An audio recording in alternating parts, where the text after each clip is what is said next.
بسم الله الرحمن الرحیم. تعلیم الاسلام کتاب هغه کې مونږه باب طهارت شروع کړو، بیا هغه کې استنجا باب مونږه ختم کړو. اوس پسې باب الوضو د اودس هم شروع کړی دی او د اودس فضیلت مونږه ویلو، بیا د اودس فرایض هم ویل چې کې څو فرض دي، څلور مونږه ویل. نن به ان شاء الله مونږ د سنت باره کې ویو. پرون ما فرایض باره کې ویلو، خدای تعریف ما نه کړی. د فرایض تعریف هم انسان پوي کوي. فرض دا د فرایضو نه دی، فرایض دا د فرض جمع ده او دا په دوه قسمه باندې دی، یو فرض عین دی او یو فرض کفایه ده.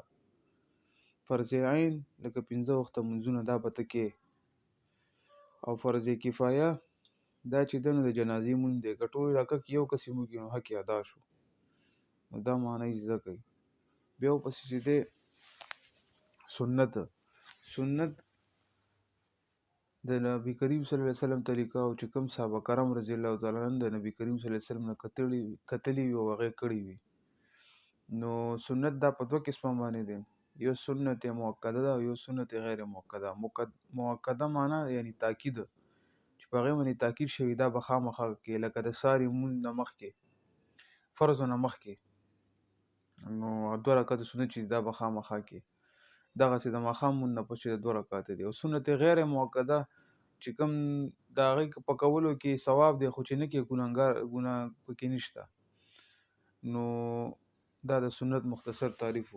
اوس اودس کې چې دی څونه سنت دي، نو اودس کې 14 سنتونه دي. نو ما تاسو پهله هم ویلي دا مونږ ته زده دي خو مونږ پې فکر نه دی کړی، دې ته لږ فکر بس کوئ. اول پکې څه دی؟ نیت کول دي. دویم پکې څه دی؟ بسم الله لوستل دي. دریم پکې څه دی؟ یعنی 3 ځله هغه ما تاسو ته پهله مې ویلي چې سړی ګړۍ اچوي، دې کې مړوندان مې لیکلي دي او اکثر دا نوي لکان نه پوهېږي. نو مړوندان نه مراد دا چې سړی ګړۍ واچوي او هغې سره چې کوم دا هډوکي وي دې ته مړوندان وایي. نو دې پورې 3 ځله دې پورې لاسونه وینځل. مسواک کول دا سنت طریقه ده. 3 ځله خوله کنګالول. شپږم 3 ځله پوزه کې اوبه اچول. اووم د ګیرې او د لاسونو او د خپو د ګوتو خلال کول، یعنی هغې ته اوبه رسول. د ګوتې چې دي نو دا به پکې ته هغه کې چې پته ته ولګي چې دا لوند شو. بیا 8م نمبر باندې د ټول سر مسح کول. 9م نمبر باندې د دواړو غوږونو مسح کول. 10م نمبر باندې د هر اندام 3 ځله وینځل. او 11م ترتیب سره اودس کول. او 14م 12م پرله پسې اودس کول. او 14م دا دی د ښي طرف نه شروع کول. دا د اودس کې 11 سنتونه بس آسان دي، دې ته سوچ او بس فکر کوئ. الریډي تاسو دا ټول کوئ. او پاتې شو پکې دغه باره کې د نیت باره کې، نو نیت الریډي اوس انسان چې ردو کې دا نیت کې راغله. اوس وایي د اودس مستحبات، دا د مستحب جمع ده. مستحبات دا چې دی دا څو دي؟ دا 6 دي. مستحب دا هغه عمل دی چې تی کې دا ته پې ثواب ملاویږي او که نه کې ګناهګارېږي پې نه. په اودس کې قبلې ته مخ کول، په اوچت او پاک ځای باندې کېناستل، د اودس کار په خپله کول، یعنې هر څه په خپله کول، د بل چا نه یعنې مطلب مدد به نه اخلي پکې.